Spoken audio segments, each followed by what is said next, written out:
Good afternoon. I'm Michael Brown, and welcome to the 2014 State of the College Address. We are pleased to welcome members of the college community and our special guests to the Gudelsky Institute for Technical Education on the Rockville campus. We also want to welcome everyone who is watching remotely, online, or on Montgomery College Television. Now, Dr. Pollard is going to speak first, but we do want to remind you that this is an interactive State of the College, so we encourage you to tweet and use social media to comment on the theme of today's presentation, making sure to use the hashtag #WhatMCStudentsNeed. In addition, we've set aside time at the end of the presentation for your questions. So if you're watching remotely, you can email those questions to stateofthecollege@montgomerycollege.edu. So without further delay, it is my pleasure to introduce the president of Montgomery College, Dr. DeRionne Pollard. Wow.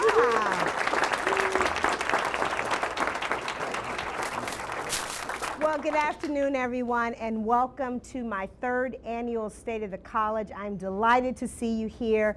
I'm so happy to welcome those of you who are in the audience, because those of you who come to my town hall meetings, you know that I get my energy from you while we're standing here. I hope to have a very thoughtful conversation with you when I'm done. I also want to thank all of you who are watching remotely. We know, and I really want to thank up front our MCTV and our communications team for making that happen. They work hard to make sure that every member of the college can participate. So all of you who are at viewing parties, I understand there's a few places with free pizza around. I want to tell you thank you very much for that, and look forward to hearing from you all when we get done with the comments today. I do want to extend a few special thank yous and welcome into this environment today. I do want to acknowledge we have Council Member Phil Andrews, who's here with us, who is also on the Education Committee. Very delighted to see him here. In addition to that, we have several members of our Board of Trustees here on the front row and also standing in the back. Our Board Chair, Mr. Reggie Felton, our first Vice Chair, Mr. Michael Knapp, and then we certainly have our trustees, Hoffman and Ms. Blackwell. So we're so happy to have you all here, and all of you for being in the room as well today, because I think it will be a wonderful opportunity to have discussion. I want to thank our Workforce Development and Continuing Education Department and our Gudelsky Institute faculty and staff for bringing us into this space. We're so excited to be here. They're hosting me in our Alternative Energy Lab today. Now, you can look around and you'll see lots of things here. We have hands-on teaching tools, truly representative of what our students do, and trying to provide and receive excellent, relevant, and innovative education. We know we have outstanding faculty who work very diligently in that regard, and it is in this lab where our students literally learn how to harness the energy that comes from the sun and wind. We are also in the process of building an alternative energy park outside of this building, and those plans are right behind me. It will be a living lab and a great opportunity for those who visit the campus to see, and I'll step aside so you can look at that. Quite remarkable space is going to be there. Encourage each of you to be an active part in observing that. The essence of alternative energy movement centers on the idea that resources are indeed precious, that we cannot afford to put anything to waste. I believe that same thing could be said about human energy and human potential. Recently on NPR, I heard our Labor Secretary and former Montgomery County Councilmember Tom Perez say that there are no surplus Americans. There are no surplus Americans. I'd like to think that the students who work in this lab capture the wind and sun to repurpose that energy, and at the same time, we must capture our brain power and energy of this institution to look at the thoughtful ways in which we can help solve county problems, how we can propel the America that we know to be true to be an actuality in this county and as a nation as a whole. In today's economy, that means enhancing access, a very deliberate opportunity to ensure that everyone has the opportunity to attend higher education. But we also have to drive success and completion. That is what our students need. That is what MC students need. The state of our college is strong at Montgomery College. Today, I want to center my remarks on a few themes that I think we are doing very well in as an institution. In particular, where we can improve to ensure that the Montgomery College students have access to the wonderful things that we have here. And at the same time, I want to focus on 5 key student needs that you'll see here. First, students need an academic structure that provides a consistent, aligned, and affordable education. Secondly, students need a community devoted to understanding their needs. Third, students need faculty and staff who receive the institutional support necessary to focus on providing an excellent education. Fourth, students need a college environment that has the infrastructure in place to support their success. And finally, fifth, students need a college that is willing to meet students where they are and where they need us. Let's spend a little time talking about these points. What do MC students need? A consistent, aligned, and affordable educational experience. The academic restructuring process that we have been undergoing is essential in meeting this goal at the college. As you've heard us talk about it, this is not going to be a perfect project. In fact, we know there have been lots of opportunities along the way for, let's say, for us to improve the way that we have implemented this project. But I would tell you that many of us are actively engaged in ensuring the success of the academic restructuring. Last month, you received a final report and recommendations from the Academic Restructuring Task Force, and you should have seen that I've accepted those recommendations, and the implementation processes are already underway to ensure that we actualize the intent of that recommendation. And we know that we're going to have that in place by July 1. The restructure will help us, one, realign in many different ways around critical curriculum issues, but we'll also have leadership by chairs who have the responsibility and the authority to make crucial decisions about the student experience, and they will also have deans and vice presidents and provosts with college-wide responsibilities across the institution. I'll also share with you that I can guarantee you that every change that we make will not be perfect. I can tell you that. I say that with a amount of certainty. But what I do know for sure is that the new academic structure is critical for our students. It enables us to give them what they need, consistency. Let's take a look at this video to illustrate that. Students taking class at different campus now, especially when there's like some class that only offer at Rockville, such as Chinese, Korean, Japanese, and some engineering class also only offer at Rockville. So it's really hard for some students to commute back and forth. Going to Rockville campus and coming to Germantown campus is a stream. I took a bus there. I don't drive. I took a bus there, and that's an hour and 15-minute trip.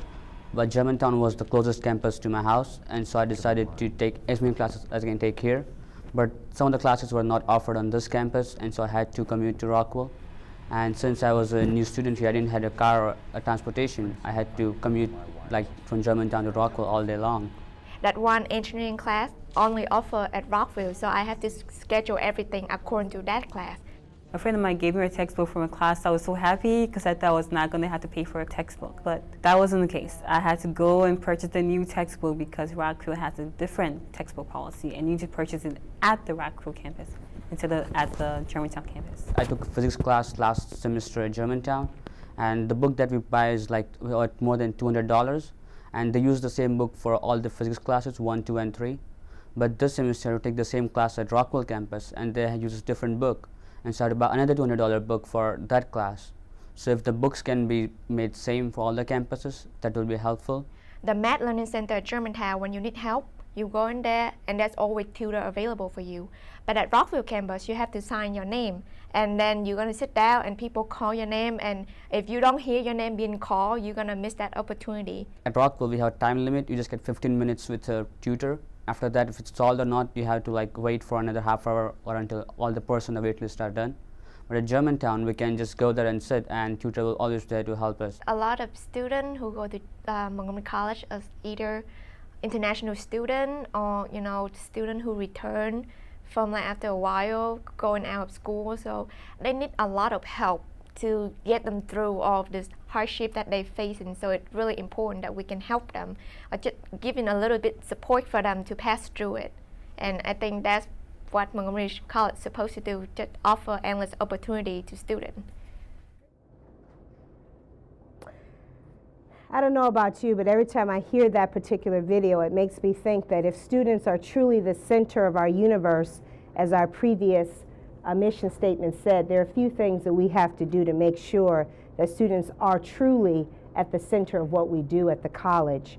One of the things that we know we have to think very deliberately about at the college is how our students need intrusive help to help them be successful at this institution.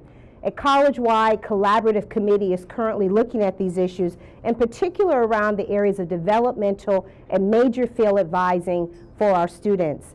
They're looking at the ways in which we can implement systems by next fall to help students have, from the moment they step on campus, an advisor who is going to help them reach the goals that they want. After a student declares a major, we will automatically match him or her with the faculty member who is an academic advisor in their discipline with the expertise in their specific discipline to ensure that they are on the correct path toward completion. The committee is also developing an organizational model for the delivery of major field advising. They're looking at some very innovative things to do that.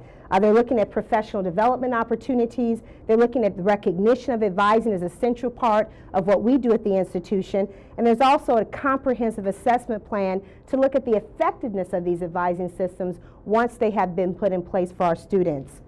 Advising will help our students align their goals with the pathway through Montgomery College to reach them. We know that a student who makes a contact member with a faculty member to help them reach that goal is critical for their success, to feel that they have that professional and personal connection with the faculty member. And as you know, for many of our students, their goal here at Montgomery College is transfer. As we heard in the video, many of them articulate that from the moment they walk into the door. They want to complete their associate's degree here at the college and transfer to a four-year institution. They, though, must receive an education at Montgomery College that is deeply relevant and highly connected to that institution to where they would like to transfer. The problem, though, right now is that some of our degree programs are not aligned with what our students actually need when they transfer to our four-year partners. That prompts some of our students to actually not complete their degree at Montgomery College, and for some of them, if they don't complete their degree here, they may actually complete a degree when they go to their four-year institution. For instance, we know that students at Montgomery College face a predicament in some of our general education requirements. In fact, to receive any associate's degree at Montgomery College, there's a series of courses that are required for all students, yet some of those courses do not transfer to our four-year institution. This is a concern if students are indeed the center of our universe, and our students are asking us, so why should I pay for that class here? Why should I take it if it doesn't allow me to transfer to my partner institution? I applaud our faculty and who are very deliberately right now looking at this issue, proactively choosing to look at the general education curriculum and the requirements that are necessary for the completion of a degree here at Montgomery College. They're looking at a holistic approach of what should a Montgomery College student have and know and be able to demonstrate that they have and know as a result of their academic experience here at this institution. A group of faculty and staff, as a matter of fact, will just receive admissions to an intensive week-long summer institute where they're going to actually go and study with peers to figure out what we need to do at Montgomery College to ensure that the pathway to transfer is relevant, but also to ensure that the general education core meets the needs of those students. I love the fact as well that this initiative is being led by the people for whom it should be led by, our faculty. They are taking it on and they are revamping our curriculum in some very thoughtful ways, and I'd like to thank the leadership for that. Students who are directly entering the workforce as well need to have aligned curriculum to help them meet the relevant needs that are happening in the workforce. In fact, the area that we're in right now, WDCE, shines in this regard for this very purpose. For example, we're offering a new course in solar and wind technologies, and I had to look at that because I want to make sure I said the right thing, designed specifically around what we call National Electrical Code requirements. Students learning the exact skills that they will need when they go into their career of choice. I believe that we must mimic this same type of alignment that we're seeing in our workforce development programs, the same thing we have to look at across the curriculum. A good example of this right now is our cybersecurity program. Very excited about some of the work we're seeing there. For instance, they are actually looking at some of the critical issues that we're all talking about. Consumer data breaches at Target, our colleagues up the road at the University of Maryland. We know that this is a critical issue that our country, and dare I say, our entire world is grappling with right now. The college has responded appropriately to look at that. Our faculty are collaborating with colleagues at the University of Maryland to ensure that there is an equivalent and current courses in our existing curriculum here at Montgomery College. In addition to that, we are part of Cyber Montgomery, working with industry partners to meet the needs of the growing workforce here in the county, and we're aligning our degrees and certificates and courses with the skills necessary to ensure that those students can indeed secure work in Montgomery County. Not only is the substantive information that we teach is critical to be aligned with student needs, I'd also offer to you that we're also thinking about the way in which we do teaching here. I applaud our faculty for having very thoughtful conversations about how we think outside of the box for the student experience, or in some cases, outside of the classroom. We're seeing some remarkable things happening regarding academic competitions, service learning opportunities, internships, externships, study abroad, undergraduate research, all of these very important parts that add what I'd like to say depth to the student experience. And it complements so well what's happening in the classroom. A few examples of those. Even before I say that, what I think is very important, these types of opportunities outside of the classroom oftentimes give students what we might call those soft skills that our employers talk about. How to work in a team, how to communicate effectively, how to think about things from cultural differences, how to solve a problem, how to think about how you communicate that in very effective ways. Some examples, though, I think speak to the power of this. An internship with the National Alliance for Mental Illness empowered one of our students to go and actually personally start an in-school presentation about mental health in our county. She now serves as the program's coordinator for the county. Very exciting about that. And a student member of our chapter of Engineers Without Borders just returned from Panama recently, where she surveyed a potential site for the construction of a community center to help that community think about the ways in which they can empower their own community. What's powerful about this, given the space we're in, she explored possible energy sources such as solar, hydro, wind, or methane, since they do not have electricity in that community. Something very powerful to think about, how students are changing the world.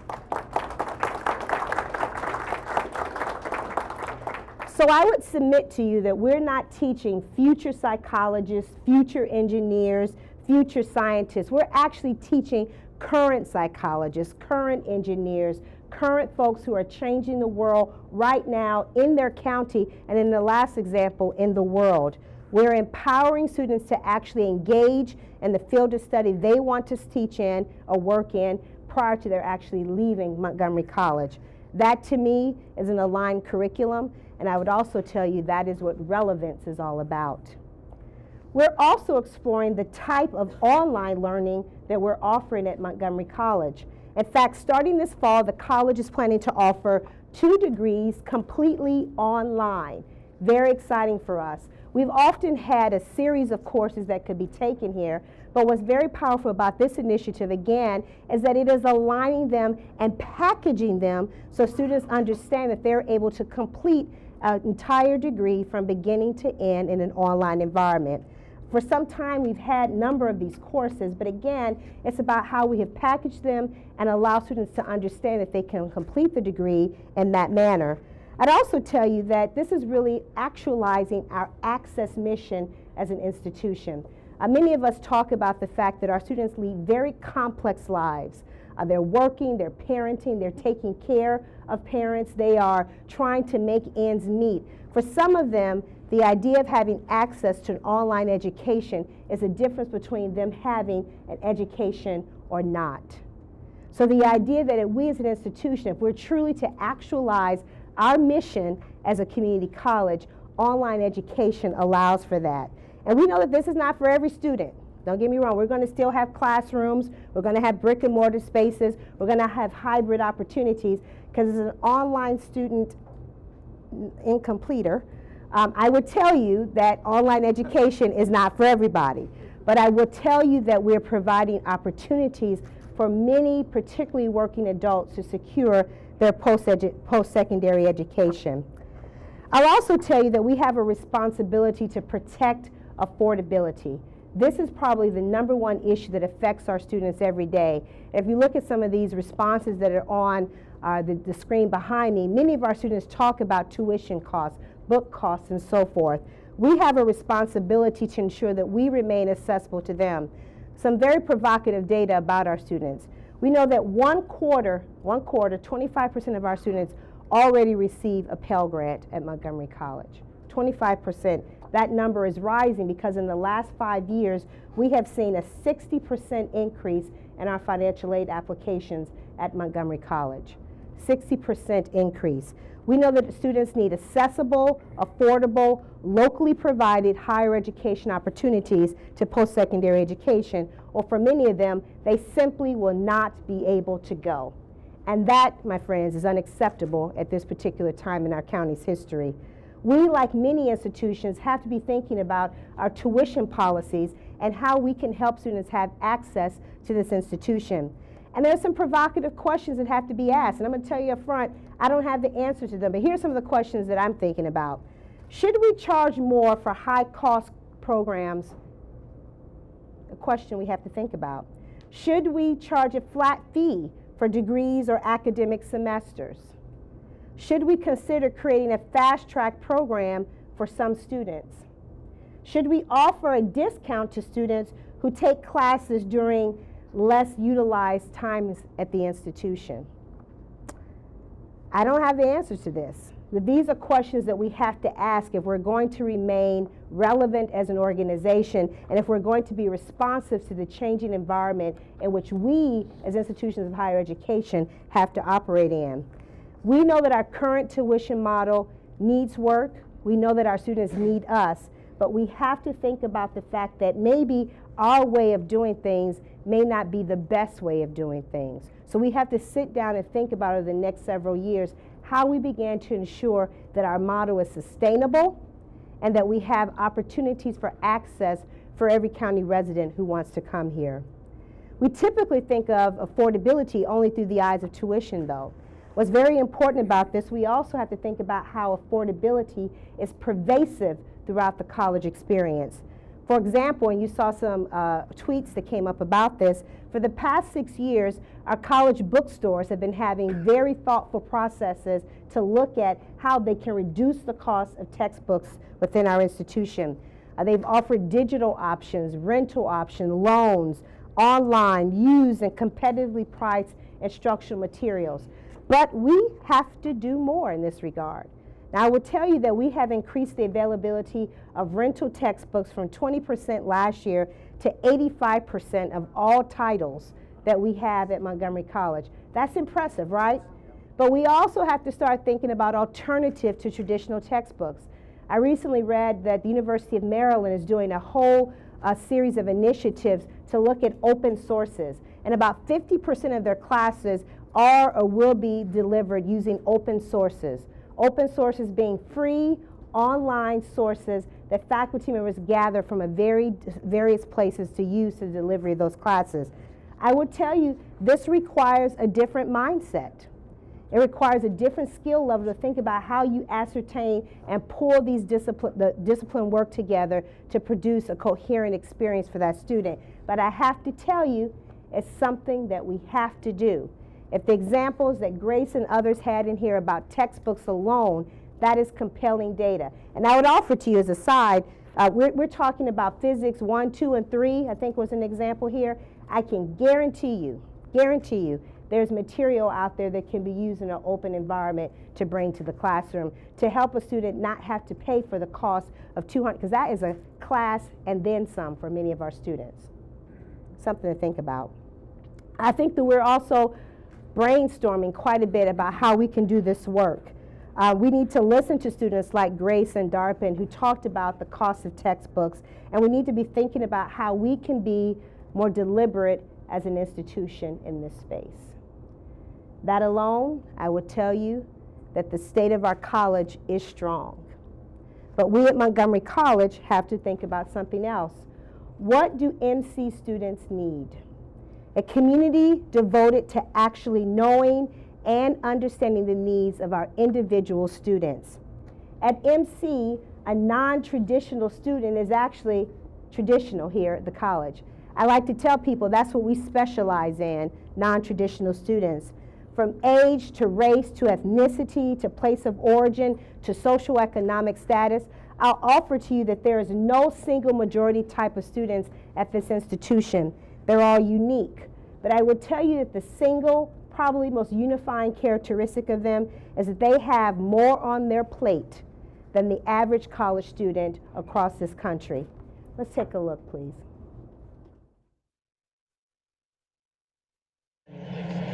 Being a single mom, I mean, it's my passion. It's my passion. So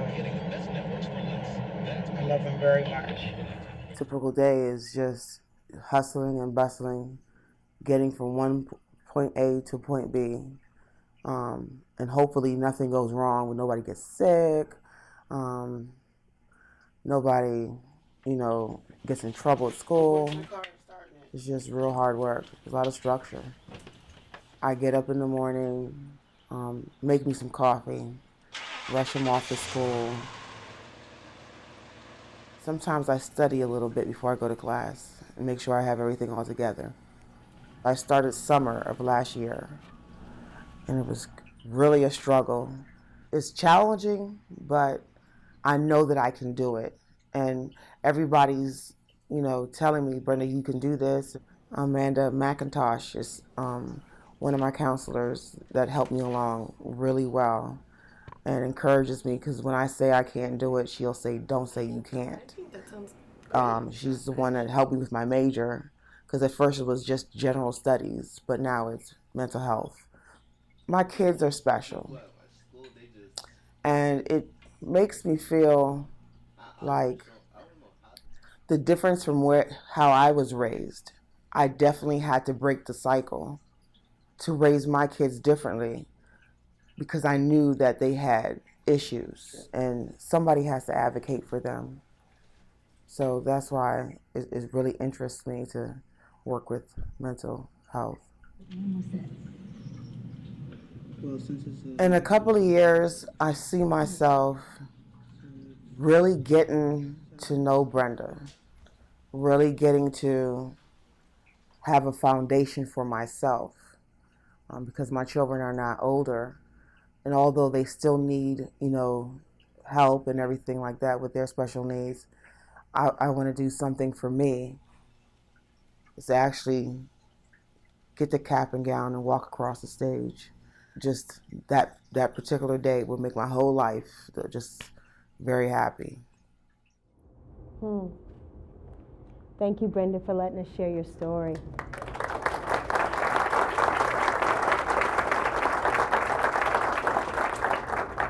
If we want more students like Brenda to have that day when they walk across the stage, at Montgomery College, we have to be prepared to meet them where they are and help them get to where they want to go. I'll also tell you that getting a cap and gown, I'm going to look forward to celebrating that day with you when you walk across the stage. Part of what also has to happen for us as an institution to help Brenda's and to help Grace's and to help Darpan's, all the students that we're profiling in the midst of this a particular state of the college, is that we have to be intentional as an organization of helping to create pathways and getting to know those students sometimes even before they are our students at Montgomery College, to connect with them and their families, And I know you all have heard a lot about our ACES program and what we're doing, where we're actually going into Montgomery County public high schools. We're in 10 high schools this year, serving nearly 1,000 students in this ACES program. And let me say students and their families in that program. And this summer, we will welcome about 400 of those students in a summer bridge program as they start to look at college and career readiness in some very thoughtful ways within our institution. Our ACES coaches, though, are absolutely outstanding. If you haven't met them, I would challenge you just go in their space for about a half an hour. And when you get done, you feel like you can do anything because they are so empowering in what they do.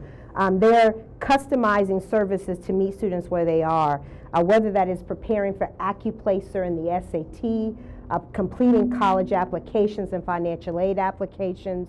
They're also spending time helping them how to manage time, talking to them about money, being very thoughtful about not just the skills, but the knowledge that one has to have in order to be successful in college. It's something that oftentimes many of us take for granted, but for many of these students, this may be the only conversation they're able to have about how one goes to college and how one successfully navigates through college. And I already know, based on some of the conversations I've had with those students, it has been a life-changing experience for those students. We plan to expand ACES into more high schools, maybe even one day being in every high school in this county. I think that would be very powerful if we can do so. But I also think that the partnership is powerful. This pathway from MCPS to Montgomery College to the universities of Shady Grove. I'm delighted to have such, I think, dedicated partners who believe deeply in the educational opportunities that we have to provide in this county for our residents. And we're not just waiting to high school. I'm very excited about some of the new initiatives I'm hearing that's coming out of our academic affairs area.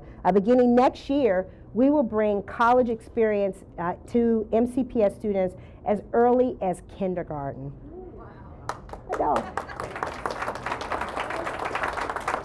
So some of you all know I've got a first grader, and I just keep thinking I cannot wait to see that day when we have all the kindergartners and we're in their schools and they're here on campus. Our new K to college program is planning a half-day career event for college in the elementary schools in our area, and we're also making plans to bring Montgomery College right into the kindergarten classroom through partnerships with some of our local elementary schools. I think that's pretty exciting, that we recognize that there's a whole pathway early on to start talking about college and career readiness. But we also know that there are adults who need our help, and we have to be very thoughtful about that. In fact, part of our strategic plan speaks to this idea of how we help educate adults in our community to help them transform their lives in ways that they know is possible through education. And we're being very thoughtful about that. One program I'd like to highlight is our Educational Opportunities Center, which serves older community students and residents who are low income and who also may be the first in their family to go to college. Such a powerful program. I'll tell you how powerful because the data tells you itself. Last year, the center worked with nearly 900 adult learners in our local community. Of those who received their GED or high school diploma during that program, 91% of them immediately enrolled in college, mostly at Montgomery College. That's pretty impressive.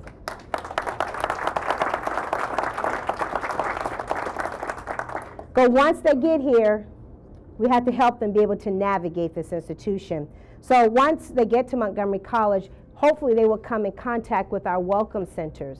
I'm very excited about this initiative where we're helping, our staff are helping our students shepherd them through the educational process, through the institution, providing them pathways and guides from the moment they make contact with this institution throughout their educational experience. The idea is to help minimize the bureaucracy that goes into higher education. And for many of us who work in it, we know it's there, and we know we have our alphabet soup when we talk about things, and we can give you a 15-step process to do something. But when you're the first in your family to go to college, if it's the first time you've been on a college campus, if you're scared from the minute you walk in the door, It should not be a bureaucracy in the way to help you get to college. So I'm so proud of our welcome centers for what they're doing. We've opened them on our Germantown campus, our Rockville campus. We have a temporary one at our Tacoma Park Silver Spring campus as we do some remodeling to prepare for the larger one that will be there.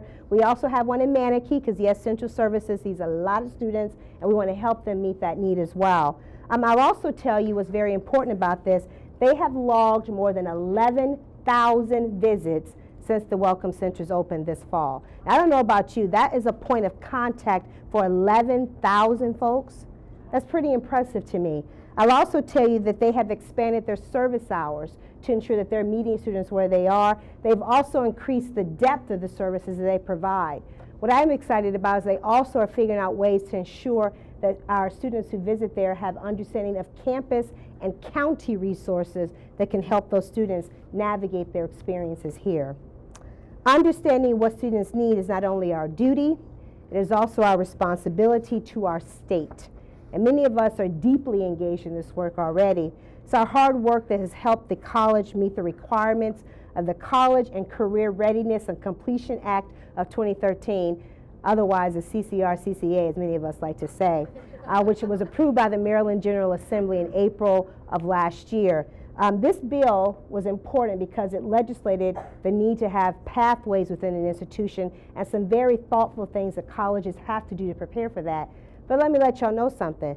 Montgomery College was already ahead of that. Thanks to the work of the Common Student Experience Task Force and many different things, we were already well positioned to respond to much of what the legislation had. In fact, I'd like to think that they might have modeled some of the legislation after what we were doing at Montgomery College. We were registering students for classes, and we're helping have them complete an advising questionnaire from the moment they start to register so that we can track it throughout their collegiate experience here. In fact, we have placed a hold on students' records if they do not complete that registration. Again, intentional and deliberate, and in my neighborhood where I grew up, we call that in your face, right? We want to be in your face at this institution to help students meet their goals. We also require students to participate in mandatory academic orientation program and/or a one-on-one advising session, so students know from the day they come into this organization, if your intent is to seek a degree or certificate at Montgomery College, that you are empowered to have the information regarding course placement, regarding the academic calendar, degree and education plans, and also the functionality of our new software technique, Starfish Retention Systems, which is an online portal that helps students and staff and faculty understand how to help a student navigate the academic system here at the college. We've established benchmarks or progress points that we track and monitor at various intervals within a student's academic career, and we're using Starfish Alert so that if a student gets into trouble, we're able to connect with them immediately and redirect them to services that will help them be where they need to be. That's developmental advising, and I'm so pleased with the work that's happening in that regard. We're also working to build each student a personalized and unique network within the institution that helps them be successful from the moment that they start here, using the plethora of services that we have within this institution to help them be successful. These are just a few of the things that we're doing. But the other thing that we're doing that I'm probably very proud about is that we at this institution are understanding the fact that certain groups of students need additional support and networks, and we're figuring out how to do that. And we're addressing that very deliberately by closing the achievement gap at Montgomery College. Tragically, the statistics speak volumes to what is happening in our nation, but I would tell you that while Montgomery College did not have and start the problem, we're here working every day to ensure that the problem stops within this county. We know that there are typically underrepresented populations in higher education, and we know that their success rates are less than the majority culture within the institution. Our data shows that only 2 groups of students fall below the college's average completion rate, that being students who identify as African Americans or students who identify as Hispanic or Latino. For me, as a woman of color, as an educator, as someone who understands the power of education, this is truly unacceptable. At this point, it stops. And as an organization, I'm so proud of the fact that we had a task force that worked for 9 months, having internal folks and external folks come together to have very deliberate conversations about best practices and what the data and research tells us about completion and students of color in this institution. This will require a college-wide effort. It's not going to be just one folks. It's not going to be just the black folks doing it, not the brown folks doing it. It's going to be all of us as an institution having a conversation about how we ensure that every student has an equal opportunity to be successful at Montgomery College, from what happens in the classroom to what happens in our support services to what happens in terms of who we hire and how we hire them, how we professionally grow the folks who come to this organization, and how we provide the necessary support services to ensure that every student has an equitable opportunity for success at Montgomery College. And I want to thank the members of that task force, because I have to tell you, they were bold. They were courageous in what they asked for. They were very thoughtful. And I have to say, they didn't hold back any punches. They put the data out there. They were nice, as we do at Montgomery County. They were nice, but they were also very specific and courageous about calling out our institution. So we're owning it. We're owning it. At this particular point, I am less interested in talking about whose fault it is. I'm interested in figuring out how we craft solutions to make sure that Montgomery College becomes a national model on these issues. So what I can tell you is that the state of our college is strong. But what do MC students need? A faculty and staff who receive institutional support necessary to focus on their excellence in the classroom. It's not to say that we aren't currently providing academic excellence, but as you look at what our faculty do and the success of our students, I would tell you that there's probably not a better place to be. But I also tell you that other folks know this. In fact, the Aspen Institute recently recognized Montgomery College and said that they've selected us as one of 150 colleges across the country, because you all know it's about 1,200 community colleges. They found 150, and they looked at outcomes data. And they said, as a result of the data that you have, we're inviting you to apply for the Community College Excellence Award that has $1 million purse to it if we're successful. I like that, right? Now, we may not win this year, but I will tell you the fact that we were invited speaks volumes to the trajectory that we're on as an organization and what the data says about our success. We'll learn this fall if we're one of the top 10 in the nation in that regard, and we'll be waiting that with bated breath. But regardless of that outcome, it is clear that we, you in this room, are changing the lives of our students each and every day by the work that you do in the classroom and our support areas and those contact areas with our students. And you are making sure that the most fragile populations in our county are not at risk when they come to this institution. That is where the intentions of our employees must be on our students. But we know that there's also some stressors that affect that, and let's be very real about it. The amount needed to make ends meet in this county alone for a family of 4 in Montgomery County is $82,877. That's for a family of 4 to not receive county or governmental support. That is the amount they need to be able to make. That is 371% of the federal poverty level. And that's just to make ends meet, right? That's surviving, that's not thriving. So we want to be very thoughtful about this. Devoting life's work to educating others shouldn't come with the inability to live in this county. Yet sometimes it does. Let's take a look. My name is Andrea Foster, and I'm an associate professor of business. I've been with Montgomery College for almost 3 years. If it were a little bit cheaper for me to live in this county, in Montgomery County, or even in Maryland, I would probably move, but right now it isn't, so I continue to live in Virginia. I have to leave home extremely early, just after 5:30 on mornings. It still makes it worthwhile because I think that the work environment that I'm coming to, I just spring out of bed at 4:30 and I'm ready to go because I look forward to my day, my students, my colleagues. So I think that, you know, the commute pales in comparison with the accolades, the environment, and the college period. The work environment, I think it is phenomenal. So it makes the commute seem like nothing. I have to live so close to a budget, and many things I have to forego, even for my students in the classroom, when I could give of more if only I had a better salary. It can be rather frustrating sometimes, but I remember the students, and whatever I can do, I try to do as a result.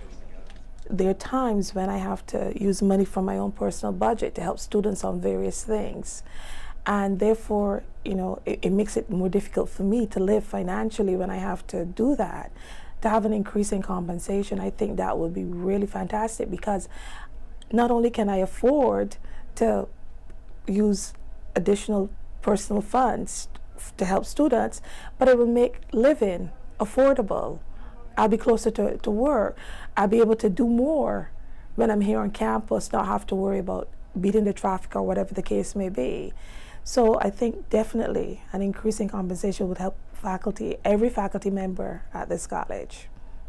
I think that sometimes when it comes to salary, some of them feel underappreciated. So much more we can do for our students to make them better professionals and to better prepare them for the work environment. But we're often constrained by budget. And, we hope that the lawmakers can see and appreciate that community colleges have developed many successful professionals and business owners, and that a bit more needs to be given to the faculty here and as well as to the college. I love the fact that she started that off by saying that if she got more money, she'd give more of it away to her students. Anybody catch that?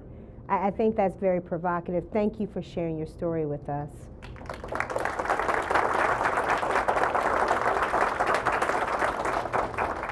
We must compensate our employees in a way that minimizes the stresses that come to them. We don't want them to have to focus on the commute time, gas money, child care costs, housing costs to actually serve the students with whom they are dedicated each and every day to doing that. We can't expect our faculty and staff to take pay cuts due to furloughs, which we've done. Matter of fact, I remember walking in the door and that was the first thing I had to do was to sign my furlough slip as well. We've already had to do that. I think the reality at this particular point as an organization, we have had 3 years without salary increases in a row. We are committed to this year ensuring that our employees are able to gain resources to help them reduce the burdens that they talk about here, which we have already believed and heard a lot about. That's why the compensation and the collective bargaining aspects of our FY15 budget will comprise a significant portion of resources toward a salary increase for our employees. We've already committed to giving all employees a salary increase, and I'm pleased that the county executive provided an additional $11 million in his budget for that this year. We're very pleased with that. I think it recognizes the good stewards that the college has been in meeting the needs of the county, and also recognizes the value that our employees bring to this particular community. But I would tell you it's not all about the money. There's a great song that says that. It's not about the money. Sometimes it's about the environment in which people work. We're currently analyzing the college and looking at our processes about how we can become a destination employer within this region, benefiting not only new hires but existing employees as well, to ensure that they're fully engaged and feel valued as employees of this organization. A destination employer continuously invests in its faculty, its staff, and its administrators to ensure that they are able to do their best job for providing resources to allow them to do that. What we've done thus far, we've established an Office of Ombuds to help employees resolve workplace concerns. We're taking full advantage of technology to ensure that we can streamline processes that may impede and take unnecessary time in the workplace. Additionally, we're working with human resources to expand the ways in which we enhance the quality of life for our employees by enriching our bodies and our minds, looking at fitness and wellness in some very thoughtful ways. For instance, we're increasing the amount of funds that we're allocating, making available to our Educational Assistance Fund. Hundreds of employees took advantage of this program last year where we were able to waive tuition for MC courses this year, as well as for wellness-related expenses, not to mention a plethora of free fitness classes and opportunities. I know several people who were in the Couch to 5K, walking around the track outside each day. This year, we offered more than 500 instructor-led professional development programs or courses, with more than 7,500 employees attending them. More than 1,000 others completed e-learning opportunities through our continuing education area. We hope to expand these types of offerings very soon within the institution. We're also talking about launching an experientially based leadership program led by yours truly. We're going to have some very thoughtful conversations about case studies that are happening in very real-time ways within our nation. And we're also going to launch a new program called Crucial Conversations to help us all develop better skills in holding more effective, meaningful, dare I say, courageous and civil conversations within the academic community. Montgomery College is doing some things, I have to tell you that. We're committed to making sure that we are a destination where people want to work, where talented employees are able to grow and thrive and be connected to our students, be connected to the community that we serve, and making sure that we continue to provide the excellence that we always do. I would offer to you that our college is strong. Our college is a place where people are thriving. One of the things that we have to know, though, is what else do MC students need? A college environment that has the infrastructure in place to support student success. Today's students, they think differently, they work differently, they learn differently. And the college has embraced this challenge. In fact, we are creating state-of-the-art facilities to ensure that learning exists for them in spaces and places that make sense and are conducive to the learning environment. We're talking about looking at these issues, though, because we haven't looked at them equitably for all of our students. Let's take a look at this video. Thanks to the state and the county support, we could build this building.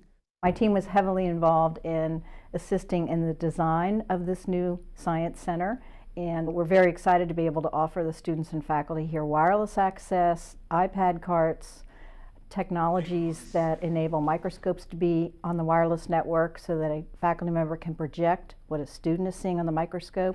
So there's a lot of technology available here that we don't necessarily have at the other campuses because buildings might be older. Thanks to this facility, we could not only increase our STEM enrollment and then also made number of majors, but also we are providing very high quality of education. We still need more spaces actually to increase the numbers and then provide better services for our students. So we are excited to have this Science West building actually in the project to be renovated during the next 2 years. And the Germantown campus will get the new Biotech Center building and complete this summer, and they're moving in this fall. Now, when you look at the building in Takoma Park Silver Spring campus in terms of science laboratories, engineering laboratories, they are very old. They built their buildings in 1970s and 80s. They really struggle with trying to offer the same quality of technologies in the classrooms as they do, say, at Rockville and even at Germantown with the new bioscience building coming online. Can you remember anything about transport proteins? We have a fantastic faculty at all three campuses in STEM area, and they are doing their best with what they have. But I believe that providing them with a better equipped, high-tech equipment and then facility, I think that they can be more efficient, and also they can provide a really top-notch education for our students. Delaying this funding process for building another science laboratories or renovating the science laboratories in the Takoma Park will actually create more gaps between the instruction quality-wise and between the Rockville and Germantown and Takoma Park Silver Spring campus. And we cannot wait. We cannot wait. We should not wait. That is why it's imperative that we continue to work with our local legislators to ensure that Montgomery College and our capital and operational needs are always at the forefront of what they're thinking about. In fact, one of the things that we have to think about is the operational needs for our Bioscience Education Center at the Germantown campus. We're working with them to ensure that we have the operational support to do that, but our facilities are changing everywhere on our campus, and we have to be very thoughtful about the equity issues that go with that. We expect to begin construction on the renovation of Pavilion 3 at our Takoma Park Silver Spring campus this fall, with the anticipated opening being 1 year later. This building will provide students with 6 brand new and much needed classrooms in that space, And additionally to that, we're planning the Rockville parking garage. It's well on its way that we're going to be looking at how we can relieve parking. Every student at Rockville will talk to you about that. I think we saw, oh, see, I didn't even plan that. More parking at Rockville. We're optimistic that we'll begin hiring construction companies by the fall. And this project is what the students have wanted and have needed for years. This garage will be 7 levels and provide spaces of up to 800 spaces for our students, including spots designated for electric cars. Very appropriate given the space we're in today. We expect construction to begin next summer with the garage opening in the summer of 2016. There's more work to do.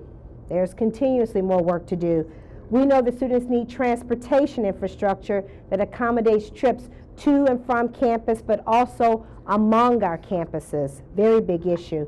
While we have partnered with Ride On for years to help provide students public transportation in cost-effective ways, we have to look at ways of inter-campus connections.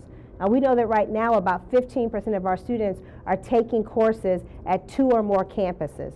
That number is growing very rapidly, particularly as we look at efficiency efforts within the organization. We're actively exploring whether an intra-campus shuttle is possible, and we hope to have an answer by that next month as we continue to look at the resources that are needed to do that. We also know that our libraries aren't up to the standards of 21st century libraries, but I also know that we have folks who are working in the library who are working to ensure that we look at these issues. We need to commit the resources to creating library environments that meet our students' needs. This year, our libraries are beginning to undergo significant refurbishments, the first major change in the library's physical plant in many years.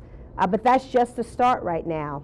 In fact, the library staff has partnered with a number of college groups and departments looking at ways in which they can understand how students use libraries. In fact, they're one of only 3 community colleges in the country doing an in-depth ethnographic study of students' preferences regarding the library. Again, nation-breaking as well, 1 in 3, but they're also going to use this to understand how students use that space, how they can be more flexible, how they use technology in different ways to truly create 21st century libraries at Montgomery College. All of our students need access to technology. They tell us this all the time. They need a 24/7 access to technology given the academic environments that we're in right now. We currently have wireless internet on all of our buildings, and our information technology staff has been working to expand our mobile technology tools that we make available to faculty. And in fact, we're also looking at ways in which those tools can provide more collaborative and interactive learning experiences for our students. They've also created ADA compliant instructor workstations to ensure that, again, we're meeting the diversity needs of our particular campus. And this is just a start. Our auxiliary services are doing some outstanding work in this regard as well. They're conducting a national study on how customer demands will change in the decades ahead. So much so that they found that there's an immediate need for an increased use of online and cloud technology to provide 24/7 access and also to provide rapid delivery of food, books, and other products that our students may need while they are college students. We also have a constant focus at this institution on how technology can be used to help keep us safe and ensure that data is protected within the college environment. This is a critical need that we have. We're in the initial planning stages for a mass notification system at the Rockville campus. We will have one of those right now going in at the Germantown campus, and we're also in the planning for one at the Tacoma Park Silver Spring campus. This will allow us and our emergency response partners to have the ability to rapidly communicate emergency messages to the entire campus or to portions of the campus based on any issue that may be happening at that emergency time. We hope to be installing these systems this fall, with some functionality being in place by the end of the year and completion in the next several years. The state of our college is strong. But what else do MC students need? A college that is willing to meet students where they are and where they need us. We must do more than just being accessible. We must actively insert ourselves into the life of the community. Let's take a look at that. My name is Trayvon Fairfax. I'm 19 years old. I'm taking this digital literacy class to better my future with computers and help my skills when I get out. There are almost no jobs that you don't in some way touch a computer, or even if it's not your job, it's your banking, you have to have computer skills. I'm really just looking forward to learning more about computers, and I mean, in this world today, it's all about cyber, and if you don't know what's going on, then you're going to be lost. What we've tried to do, and what we all instructors try to do, is to tailor whatever the course is to meet the particular needs of the people that we're training. They're going to be back in the community again, so we want to make sure that they have more skills when they leave than when they came. That's a benefit to society. How do we make that connection between education, workforce development, and sending people, in essence, back to the community, better connected to the community than when they came in the door? So that focus has really developed with our education initiatives, and under Dr. Pollard's leadership, and a blossoming relationship of collaboration focusing on this population, which is significantly underserved in terms of education. Education perhaps is the best solution to reduce the amount of recidivism or returning back into this particular environment. 92% of the 12,000 that will come through the Montgomery County Department of Correction and Rehabilitation this year are going back to the streets of our community. How do you want them back? It's giving them hope that, well, maybe I do have a chance. Maybe I can have a life and a career with these college courses and classes. The class helps me better myself because it teaches me different skills with computers. So if I want to make this my occupation when I get out, then this will help very much. We're not giving them a step to the front of the line. We're helping them get in line and understand that the journey to college in Montgomery County is a bit easier than you think. How you want them back?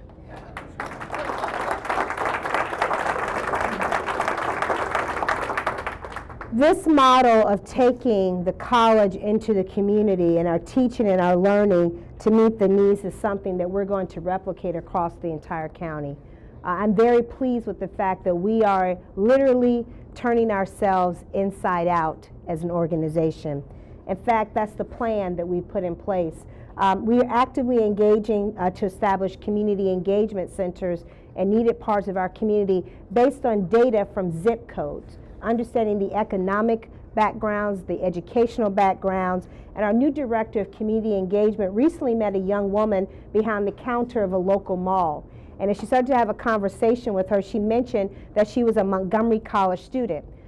Profoundly in that conversation, this student said that the new Gaithersburg Library was the only place that she could study. The only place that she can study based on her family background and situation. So why shouldn't it be the place where she can also be taught at and receive support services from this institution? It will be. We plan on opening a community engagement center at the Gaithersburg Library hopefully after July 1, and we're in the process of working with our internal team to build capacity around that. Additionally, we will be opening a community engagement center in the East County Regional Service Center as well, again working with county resources to meet students where they are and their families as well. Starting this fall, WDCE will actually be teaching a non-credit class in these centers, likely a basic computer class to help meet people again where they are. We'll hopefully also be providing English classes for credit in the semesters ahead. Bringing our services to the community that we serve is a part of actualizing our mission in a much more richer and deeper way as an institution. Being engaged with our students, understanding their stories, understanding who they are, and speaking their language quite literally is something that we have to be thinking about. We often boast of the fact that we have 170 countries represented at Montgomery College in the 60,000 credit and non-credit students that we have here. This year, we're also looking at phone support in different languages to help those students make themselves more accessible to Montgomery College. We weren't sure that there was a great need for this or how it would be received, so we kind of floated a pilot project out there to see how it would go. Within half a year, where's Janet, our bill was more than double than what we projected for the whole year. Yeah, that's just in half a year. It was double than what we projected. So they requested even more money to try and figure out how to make this happen so that we can ensure that our phone, our web, our TV services are in languages that our community needs so that we can be accessible to them and their families. And meeting students where they are also means that we have to think about how we communicate with them and look at making sure that that's relevant to them.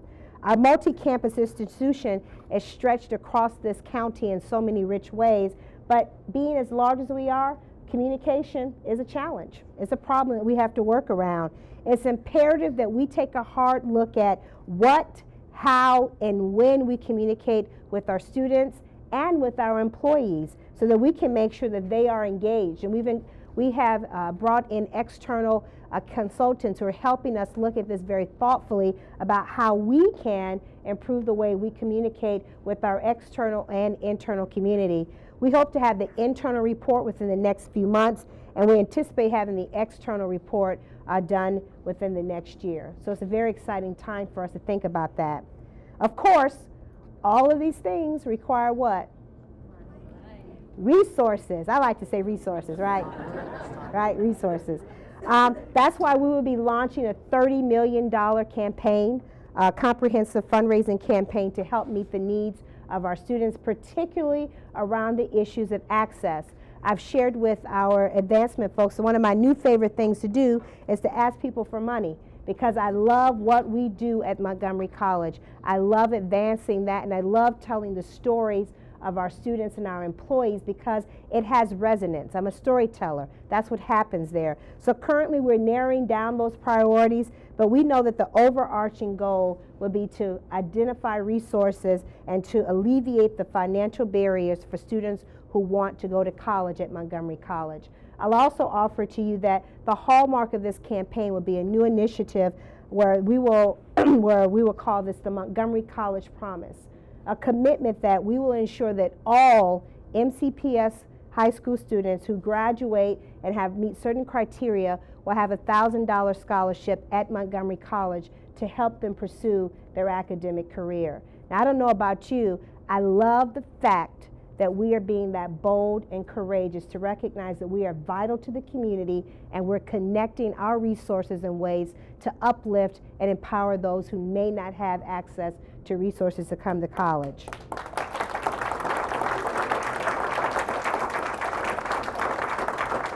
We cannot let money stand in the way of someone securing a college degree. I'll offer it to you in the most selfish way possible. It's not just about them, it's about all of us. It's a collective impact that we have to be very thoughtful about. The Montgomery College Promise will require a public-private partnership with resources to make the promise sustainable. I'm proud to announce that we have already raised over $3 million toward our $30 million pledge. I have no doubt that we have still a long way to go, and we have lots of folks to go and talk to about money, but I also tell you that we have phenomenal staff, outstanding faculty, some truly dedicated donors who get the mission of what we do, and we also have inspirational stories to talk about of our students that make real about why this need is here. And I'm confident that we're going to meet or exceed that goal in the future. Well, they were my idea. Today, I have focused a lot on what MC students need. But the MC could easily have stood for Montgomery County. Montgomery County needs each and every member of its community to thrive. We don't have any surplus Montgomery County residents here. That sentiment that I talked about earlier, it also suggests that there is a Montgomery College student who needs to thrive, and we need county residents to thrive. There are no surplus Montgomery County residents. Each and every member of our community has value. And it is our responsibility as the community's college to ensure that every person has the ability to empower themselves, to reach their goals, and to enrich the county that we live in. The state of our college is strong and growing stronger each and every day. Thank you all.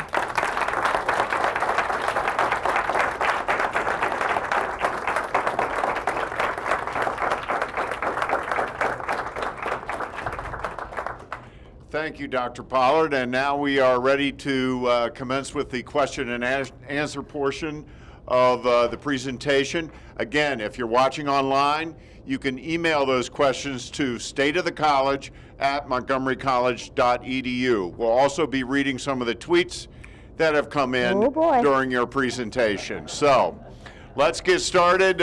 Do we have a question in the room?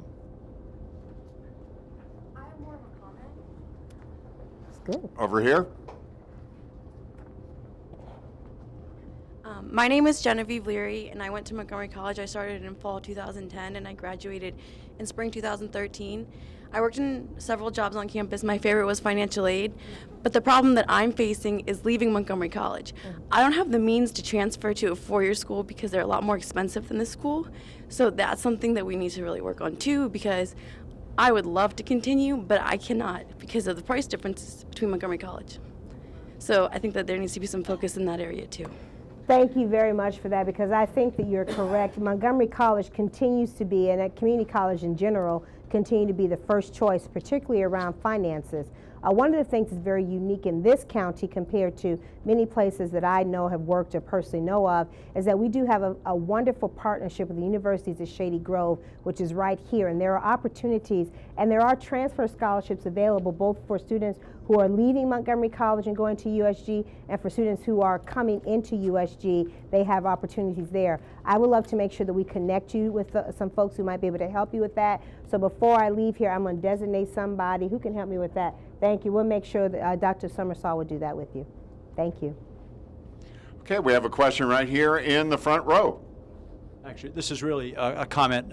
Dr. Pollard, you've given us a lot to think about, and that's so characteristic that you're always listening and questioning. You're a true change agent, and the key shortages the college has at this point, it seems, are the affordability, the access, and the need to work on the achievement gap. And I know that you've put a lot of issues before us that the board will have to tackle, and the faculty will have to tackle, and the county council will have to tackle, and the county government. And I know that there are a number of council offices represented here today. Cherie Branson, who serves on the education committee with me, and Councilmember Elrich's office is represented, and Councilmember Berliner's office, and possibly others too. So. But you are asking all the right questions, it seems to me, and pushing the college to the next level, and you have given us tremendous food for thought, and that's my comment. Thank you, Councilmember Andrews. I really appreciate that. And I'll share that as much as this is about the college, it's really about the community, which I appreciate the point that you're making. It's very apparent that our council is deeply invested in this. They have provided resources and they've invested in us. And they also hear and they listen when I come back and talk about the $7.8 million I need for next year, right? But what I think is important about this, and I'm going to tell you why I said they recognize the value, and the college has been phenomenal partners with the county, and that we're asking the questions. And I would tell you, as much as it's about me pushing the college on certain issues, the college is pushing me on certain issues as well. And I think that's important, that we're looking at how we really transform this organization in ways that I think very few community colleges in the country are doing. So thank you for your presence and acknowledging your colleagues, and also very much for the support the council has given the college for many years. We have another question here in the front row. Sorry about the front row, jumping in here a lot. I guess we're close to the microphone. You know, it's interesting when we look at budget, we tend to look at it in operations expense. We look at it at capital expense, but we haven't separated what's an investment expense. And I would submit that when we provide funding for schools, it's a loan. It's not an actual expense because we're expecting at some point in the near future, whether it's saving somebody who could otherwise be productive in society or giving somebody an opportunity that otherwise wouldn't be, it's a short-term opportunity to be able to produce revenue for our county and provide opportunity. So I would say that as we look at how we deal with reconciliation in our budget, if we have the capacity to be able to see it as a loan instead of an expense, it would be helpful. So. I love that quote, and thank you, Mr. Pretty, for that, because what's very provocative, and he and I have had conversations, the issue for me is often related to that. What would the county look like if Montgomery College wasn't here? And that, I think, speaks to the issue that you're saying. There's a return on investment. For every dollar that's invested in this college, there is a multiplier effect in terms of what we bring back to the county. So thank you very much for that observation. Yes, we have a question from the web. Oh, right. Well. From Marcus Lewis, and he wants to know what advancements and improvements are being considered for the fire science program. You know, Marcus, I don't know that, but I will. Does anybody in the room know about the advancements for the fire science? This is one of the beautiful things about deflecting. Marcus, it doesn't appear to be anybody who knows anything about that, but I will find out. Thank you for that. Marcus, he sent it by email, so we have his email address? Okay, we'll make sure we get back to you on that, because I don't know. Another question in the front row. Makes it easy for me. Only because we're still waiting for other questions. Yeah. But Dr. Pollard, of course, you know how we feel about you. Let's talk about, though, the engagement of the community to help. You made the charge and the call to the community because we all need everyone to participate. Talk to us, or certainly share with us, about what contributions not only the business community but some of the socially based, ethnic-based organizations are doing to help us in our mission. Thank you, Mr. Felton. So one of the things that we know is that the word community in our title is not just a noun or an adjective. It is literally a verb. We are actively engaged in our community, whether that be in the private sector, as you first called out, who do some, I think, very remarkable things for us, besides their own philanthropy, where they're helping to provide scholarship dollars for our students, where they're very thoughtful about providing internship opportunities for our students. They're also doing some very innovative things and helping to bring our students into their spaces and allowing us to have students hear from experts in the field on many different things. They're also being very thoughtful and trying to figure out how they can partner with us to help produce the next workforce of the future, and what does that look like in defining it. I'm struck by our social service agencies who are saying to us, if you take your little bit and you put it with our little bit, how do we do something pretty remarkable in that regard, and to ensure that Montgomery County doesn't forget about some of its residents. We have 1 million folks in this county, and I'm always amazed when I go to an event and I see the same 300 or 400. Then I realize you have to start branching out to the events that you go to, right? Because then you start seeing a whole different narrative of the county, where some are thriving and doing well, and there's some who are just getting by. And if we sit down and have a conversation about how that looks and how we want to partner with them, we have probably in the last year created 5 or 6 new partnerships with social service agencies, specifically around these ideas of taking our little bit, putting it with their little bit, and figuring out how we can transform lives. The other thing that I'm often reminded about as well is how the collective impact around these issues can be significant. Oftentimes we think about the fact that as we're one entity in the community, they're one entity in the community, but we all know at the end of the day that we want to live and thrive in Montgomery County. There's a reason why people move to Montgomery County. There's a reason why I came to that. But we also know that we want to have a thriving community college, a well-funded and thriving public school system. I also want to live in a safe community, so I want to have public safety taken care of. A library saved my life. I know that. So I want libraries to be there to help thrive. I want to have a walkable community where I can go and take my family out. And at the end of the day, I want to feel connected. And I think oftentimes right now, people are hungry for a connection, and that's where the college has often been there. I got this crazy idea, and some people, when I first got here, I said, I want to make Montgomery County a college town. And they're like, that's not going to happen. You got Georgetown up the road, you got American University up here, they start naming everybody else. I said, but you got Montgomery College right here in the county. Why can't we just co-opt the whole county and make the county purple? That's all I want. Purple everywhere. And that's what we're trying to do. How do we make sure that anything that happens, and why people want to live in college towns, is that they're so intimately and deeply coupled with everything that happens in that community, ensuring that every member of the community thrives. I think that's exactly what we want to be about. Thank you. We have a tweet. A tweet. 140 spaces or less. And so you can comment or you can not. It's up to you. Oh boy. All right. This is from DeVaughn.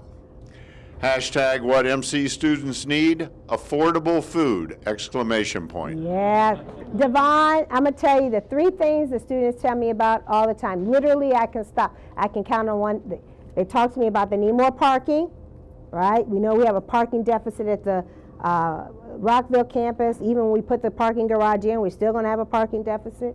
We know that Tacoma Park is about getting pretty tight there. And Germantown, if it keeps going, even though we add a parking lot, they're still going to do that. We're not even going to talk about every place else we are. So parking's number 1. Number 2, cost of textbooks. That's always the one, right? That's right, great. Cost of textbook. 3rd one, Dr. Pollard, I need cheaper food on campus. And I get that. And we have spent a lot of time working on these issues. In fact, when we negotiated our last food services contract, we were very deliberate to have, 1, healthy options for students engaged in that, a variety of options that should be available for them. And the other one is that there should be some value items as well. So in theory, you should be able to get a breakfast and a lunch and a value cost at the college, and we want to do that. But also recognize that this is an auxiliary service. It's something that we have to generate some revenue in order to be able to deliver it. So I feel your pain, Devon. I feel it. The other thing I'm starting to do more, I'm starting to bring my lunch to school. So I'm put it out there. All right, we have another tweet. All right. From Nicole. Hashtag what MC students need, financial aid needs to make sure that the book credit of students' balance goes through. Okay. I don't know what that means, but I'll find out. Anybody in the room know what that means? You know what that means?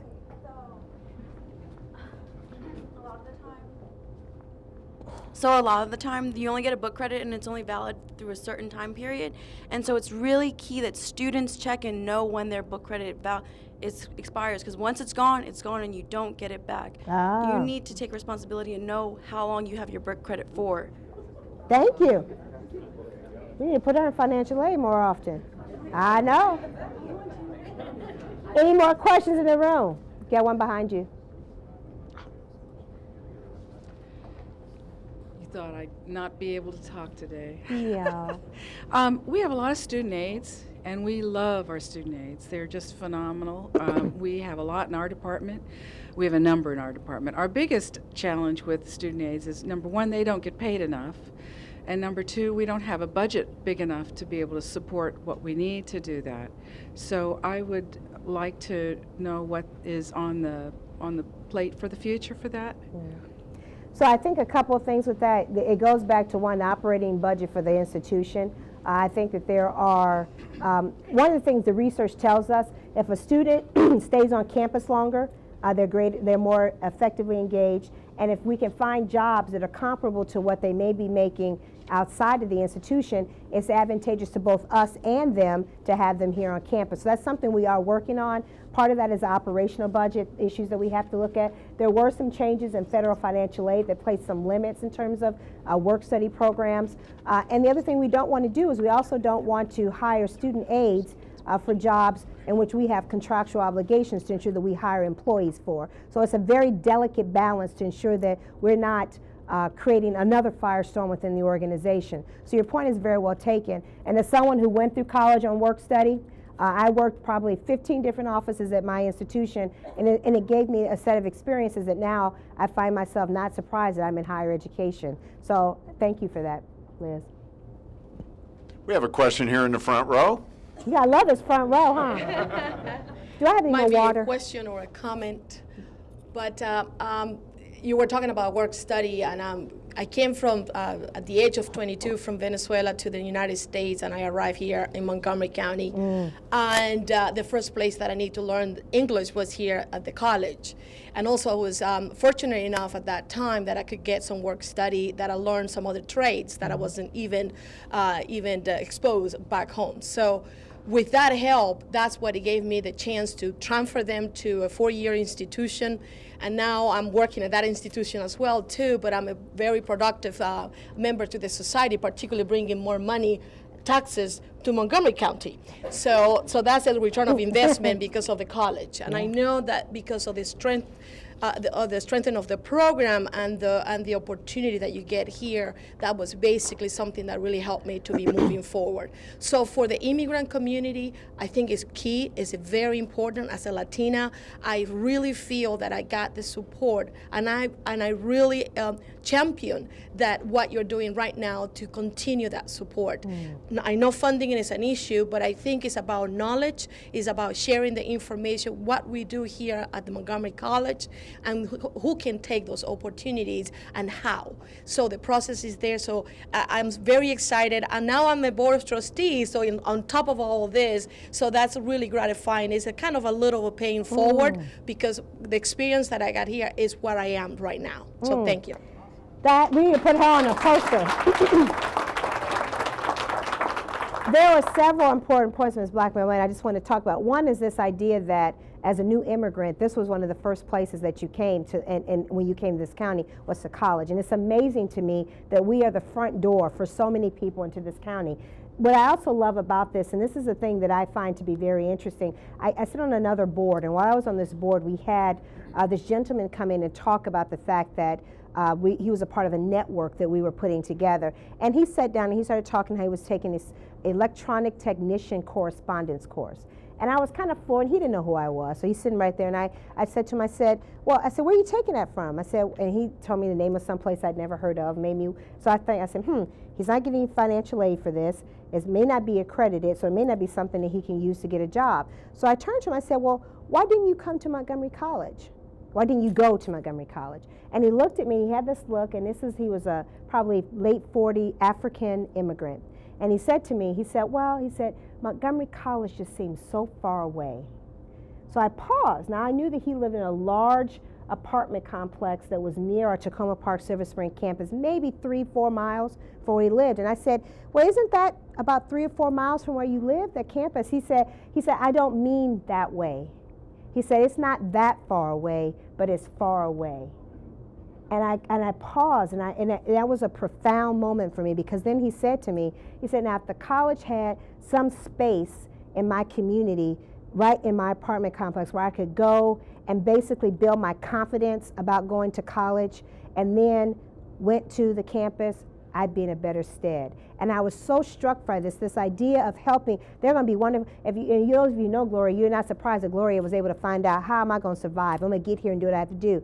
I'm struck by the number of people who the idea of college, even if they live right next door, is so far away from them.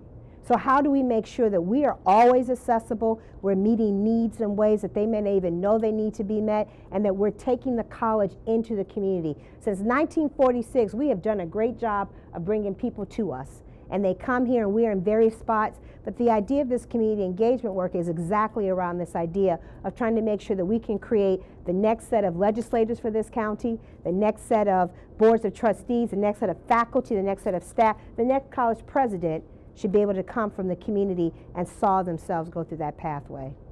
Thank you. Okay, we have a tweet, and then we'll go to the question in the front row. All right. This is from a student, an MC student. What MC students need? Starfish. I love being able to make an appointment with my counselor. No more waiting. Thanks. Yay! I know that Dr. Brown has worked with the team on the implementation. She and Dr. Walker Graffia advocated for this product from the moment that it became available. They've done phenomenal training with faculty and staff. And this is a different way of thinking. We talked about how students are learning today.